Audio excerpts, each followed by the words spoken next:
Bismillahirrahmanirrahim. Regarding the concept of the hereafter, the misconception I'd like to discuss today relates to this persistent notion which is found in the Quran. And of course, if it is found in the Quran, it is bound to be true. It says that there are certain criminals, certain sinners, for whom there is eternal hell, eternal damnation. And therefore, people, of course, raise the question and they think that if the Almighty is all merciful, He is all forgiving, then how can this eternal hell punishment be explained in the light of God's mercy? Now, of course, this has become a cause of a lot of misconception. There are two extremes in this view as well. People think that eternal damnation or eternal hell, of course, is something which, if the Quran has said, is bound to be given to certain criminals. And on the other hand, people think that this is against the mercy of the Almighty. So it needs to be understood that we have to examine this issue in the light of the Quran and see what exactly are the implications. Now, this eternal damnation or eternal hell has been prescribed for certain criminals, certain sinners in the Quran. Thus, for example, people who deliberately associate with God, who commit polytheism, for them eternal hell is prescribed. Similarly, people who are not fair in the shares of inheritance, for them too this eternal hell is prescribed. And we also know that there are similar other crimes for which such a punishment has been prescribed. And now the question arises that if it has been stated, then why should there be any exception to this? And of course, we have to accept what the Quran says.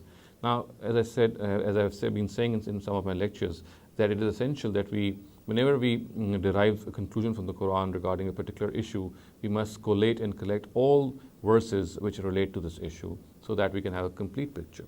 Now, there is a certain verse in Surah Hud, which I'll just read out to you, which actually gives a new picture, a new dimension to this whole affair. And that whole dimension needs to be understood because it actually modifies this concept of eternal damnation or eternal hell. Now, as far as this verse is concerned, this is found in Surah Hud.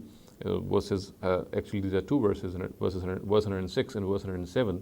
And the words of these verses are, فَأَمَّا الَّذِينَ شَقُوا فَفِي النَّارِ لَهُمْ فِيهَا زَفِيرٌ وَشَهِيقٌ خَالِدِينَ فِيهَا مَا دَامَتِ السَّمَاوَاتُ وَالْأَرْضُ إِلَّا مَا شَاءَ رَبُّكَ إِنَّ رَبَّكَ فَعَّالٌ لِمَا يُرِيدُ.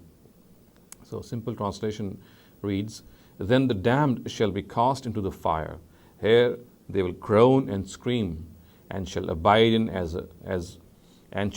there forever, as long as the heavens and the earth of that world exist, unless your Lord thinks otherwise, your Lord ordains otherwise. Indeed, your Lord is able to accomplish what He wants to. So the words here, illa ma sha'a rabbuk, after khalidina fiha, which means that, there shall be eternal hell for them, except if your Lord wants something else, which point to the fact that as long as the Almighty has some other intentions, He shall of course implement them. So if the Almighty has some other intentions regarding these people who have been condemned for eternal hell, then they shall be stand fulfilled, and no one will be able to stop the Almighty from implementing His will. Now the question arises, if there is an exception, if God says that they shall remain there in eternal hell, but if the Almighty wants, then of course the matter shall be different. Illa ma sha'a rabbuk. Then what exactly does this mean? And is this not a violation of the principle of justice which is found in the Quran?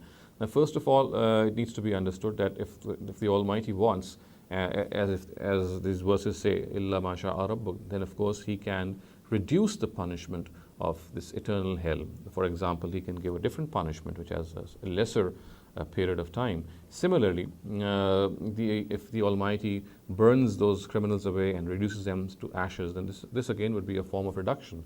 Of course, we can clearly understand this, and this can happen as far as these verses are concerned. However, the next question which arises is that will this not be against the justice of the Almighty? Then, if the Almighty has promised eternal doom for such people, then how can He forgive them? Again, here it needs to be understood that as far as the promise of eternal doom is concerned, it is primarily a threat.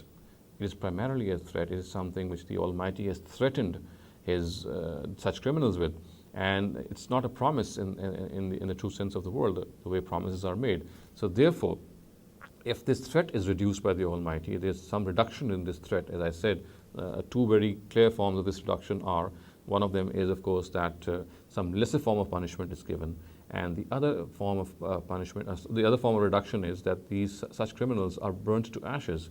Then both of these are forms of reduction. So, as I said, the question which could next arise is that will this not be against the justice of the Almighty? So, as I said, the answer again to this question is that this shall not be against the justice of the Almighty, because this is primarily a threat for eternal damnation or eternal doom. It is not a promise that he has to abide by in all circumstances. He can reduce his threat whenever he wants to. His mercy can, of course, cause him to reduce this threat, and this would not be against the principle of justice.